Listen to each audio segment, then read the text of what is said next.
Hello and welcome to Theology on Tap. Cheers to the Millennials. Thank you. Hooray for you, for it seems that 96% of you are not going to church. You're not church-based believers of Jesus Christ. And I want to thank you for that. Now, I think this is a wonderful news. I think it's about time that a generation stands up against what the church represents. And hopefully this will force the church to reevaluate themselves and come up with better ideas. So I came across this article that actually talks about the millennials and how they're not church based, and has some suggestions that for the church to maybe make some changes to attract more millennials. So I want to go over the 12 reasons and solutions they may have, whether I agree or disagree. Number one, nobody's listening to us. Now, I'm not 100% sure, to be honest with you, whether millennials think this way, like no one's listening to me kind of a thing. I think millennials are the most content generation that we've seen in a long, long time, if there ever was one. There was a video that I saw of this man who was walking at the beach just asking questions to millennials. What is wrong with the millennials? And I think over 90% said there's nothing wrong. And what a great answer. There's nothing wrong with us. What's wrong with you? You know, but I think because there's a lack of connection between generations, maybe number one, nobody's listening to us. And part of the reason is this, in my opinion. This is the perfect example of what a Christian pastor who is talking to the millennials are like. Now, Francis Chan here is actually talking to high schoolers. Now, watch this and see whether you would identify yourself as a millennial, or even someone by my age, connect with this kind of preaching. Things about a person, but that doesn't mean he's going to let you in his house. And in the same way, I fear when I go to seminaries, Bible colleges. Man, some of you, if we took a test right now, you could blow my mind. You could probably beat me. But it's not about knowing all about him. It's at the end of the day, he's like, man, yeah, you did this, you knew this about me, but I never knew you. It's about this relationship with him. Do you know him? And it's Okay, see, I mean, it's all about, to me, it's all about, you don't know enough. You might know a lot about the book, but you don't know anything about Jesus Christ. Do you really know him and whatnot? So it's kind of like always looking down and whatnot at people. So obviously there's no real connection. And the solution they have is to have young adult pastors to come and make connection with millennials. It's always been young pastors that obviously can connect with young people.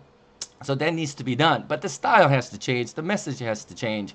There are a lot of preachers, I think, or Christians that want to reach out and do something different, say something different. But would the church allow the changes to be made? I have many times gone to meetings with new ideas, and every one of my ideas got rejected. Right? One of them was Theology on Tap. It got rejected. I don't know why. Anyways, hopefully the millennials are gonna put the church to make some changes. Number two, we're sick of hearing about values and mission statements. Okay, yeah, values. Christianity is all about, morality and values. But the problem is we create our own values and our morality. And we set the standard to a certain point, and we always say it's God's standard, but it's the church standard. And a lot of people are kind of sick and tired of hearing about values that is very almost impossible to live up to. And at the same time, most people that believe in high values don't follow their values anyways. Right? So it gets kind of, repetitive. It doesn't work. So the solution, he says here, is to stop wasting time on religious mambo jumbo. Get back to the heart of the gospel. Yes, please get back to the gospel. Change your theology. No more sinner stuff. No more like looking down on people. I think that needs to be done. All right, number three, helping the poor isn't a priority. Great. I mean, look at this quote by David Platt. If our lives do not reflect radical compassion for the poor, there is a reason to wonder if Christ is in us at all. Once again, virtues. Once again, shaming those who do not hold same values. Why do we keep doing it? If you have a heart to give to the poor, then you should give. If you have a heart to do something else, then you should do something else. Why is it always shaming people or looking down on people or pointing fingers at people that do not hold on to the values that a lot of Christian leaders may hold on to? So I would say, instead of just saying, hey, let's help the injustice, help the poor, help this and whatever, just preach, just listen to the word of God, and we'll see what people do. It's not program oriented, it's gift oriented, or it's people oriented, and then we'll see what that's what I think anyways. Number 4, we're tired of you blaming the culture. Totally true. We could blame the world. We could blame Satan for all the bad things that's going on in the world. That's all we do. We blame the devil. We blame the this and that, people who are not committed enough to the Lord. And once again, it's shame focused, it is injustice focused, it is sin focused, and it's not grace focused, and needs to be changed. Number 5, the you can't sit with us effect. If you watch my other videos, you know that I always think the biggest problem with the theology is that it creates a wall of hostility, that people are on the other side of the fence. And it's gotten to a point, in my opinion, that the wall of hostility has gotten so high that it is impossible people to understand what church is all about, what Jesus Christ is all about. So they feel neglected. Right? There's a little area where the non-Christian's supposed to be, and here we are on the Christian side. Hey, come on over. And we wanted to tell them, but the wall of hostility will not allow it to happen. So the solution is create authentic community with shared purpose centered around service. All right, so once again, the problem with the answers they're giving is still old-fashioned. Service, programs. I guess programs are needed for the church to grow, so I understand that. But if we could train people to connect with another person, I guess you could go to a class to do that. I would say, let the Spirit guide you. If you could connect with certain people, that'd be wonderful and great. All right, distrust and misallocation of resources. All right, so I guess what this means is about giving. Yeah, there's a lot of mistrust. When there is a multi-million-dollar building, is that totally necessary? When you give to so many different nonprofit organizations, do we trust them enough to spend the money to serve in a way that it was supposed to be? There's mistrust to that on that. So I guess the answer is go out of your way to make all financial records accessible and be open to everything that we do financially. I think that's a great idea. But I'll just say, maybe the best thing to do is not to be so money focused. Maybe the best case scenario it could be how Jesus looked at the temple and said, hey, look at this. Human beings made this beautiful building. It's all going to come down. You look at multi-million-dollar church buildings today, sooner or later, it's all going to come down. It will be totally useless, or it's going to be used by something different. You see a lot of the cathedrals that was built in the 1500s that are being sold. They're becoming museums. And some of the old church buildings are becoming nightclubs and whatnot. It's not about the buildings. It's not about the buildings. All right, number 7, we want to be mentored, not preached at. Exactly. We believe for some reason as Christians, as church, we think that we have the answer. We have Jesus Christ. And those who do not have Jesus Christ, they're all going to go to hell. So what do? We lecture. We give messages. We preach. We look down on them. We feel like we're up here above them, and we're reaching down to them and just pulling them up to where we want to be. But what if they don't want to be where we are? So here it says, for that the currency of good preaching is at its lowest value in history. So the whole preaching style, it has to change. I'm not saying anything negative in a sense against Francis Chan's video. I mean, he has his audience, but it's not large audience, even though he has a lot of people following him. But it's only, like it said, 96% of the millennials are not church-based. I think the best way to do it is, instead of looking down at people and telling them you don't know how to, you're not close enough to God, you gotta pray more. None of that preaching stuff. Just be authentic. Just preach the gospel, and then we'll trust that God will do something wonderful in their lives. 8, we want to feel valued. The whole idea of the church is you're not good enough. So how can people feel valued by the church and God if the message is same thing? You're a bunch of sinners and whatnot. See, that theology has to change. You can't say that's Bible theology, because it really isn't.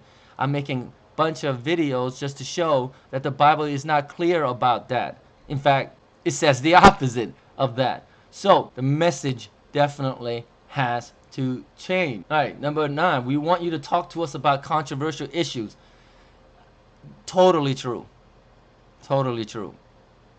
Church doesn't talk about controversial issues because to us it's kind of like, hey, can't have sex before marriage? God said it. That settles it. You can't smoke. You can't smoke weed. You can't smoke cigarettes. You can't drink. You can't dance. You can't, I mean, we come up with our own rules and we just say, hey, that's it. God said it. That settles it. And we never talk about issues. When it comes to abortion, it's murder form. If you get abortion, then you are a murderer. God said it. That settles it. That's not talking about issues. That's judging people who have done things that the church might disagree with. Right? So solution here, create real and relevant space, safe space for young adults to learn, grow. Create an opportunity for young adults to find and connect with mentors. That's what they've been doing for 30, 40 years. But I guess they want to concentrate a little bit more. 10, the public perception. It's time to focus on changing the public perception of the church within the community. Yeah, how are you going to do that? Hey, how are you going to do that? I still think it's the message. I still think it's the message. The gospel. Just preach gospel. 11, stop talking about us. All right, so the solution here is stop speaking in abstract sound bites and make a tangible plan. Another plan, you're going to have missions and goals for how to reach millennials. If you want the respect of our generation, under promise and over deliver. What is there to promise? What is there to promise? And what are you going to deliver? Number 12, you're failing to adapt. Here's the bottom line, church. You aren't reaching the millennials. No, I think they're reaching the millennials. Millennials just don't care. We're going to change anything. I think the church community has the money. They have the facility. They have the leadership. They have everything they need is already there, in my opinion. But what the millennials need, in my opinion, is variety. Variety. Spirit of God is in all the leaders, but why are they all the same? If you look at YouTube and, watch the videos of popular preachers, they sound the same. They all make hand gestures. They make facial expressions. But the message is always the same. Maybe what we need is something totally different. It's not just the style, but theology. Maybe the truth of the gospel. Different opinions about the gospel. Maybe it's something that needs to be spread and for the church to accept. So we could have a real debate and let the young people, get involved in their opinions about the scripture. So instead of creating a safe space for everyone, let's create a place where people could know the truth, right? And then we should just allow the Spirit of God to do whatever He wants to do with the millennials. I think millennials are going to be just fine, in my opinion. They have the best attitude about the world, in my opinion. It might seem that they don't care, but maybe they care less about the things that others do. It doesn't mean they don't care. Maybe they are looking for a place, and the best place that we could show them is in Jesus Christ. And if they choose not to go to church, great. Great. Let God use you, millennials, in the way that God wants you to be used. Follow Him and we shall see what happens. Right? All right. If you're a millennial, please leave a comment below on what you think. Why don't you go to church anymore? Do you even believe in God? It is a great topic to talk about. And yeah, share this video, and I'll definitely see you next time.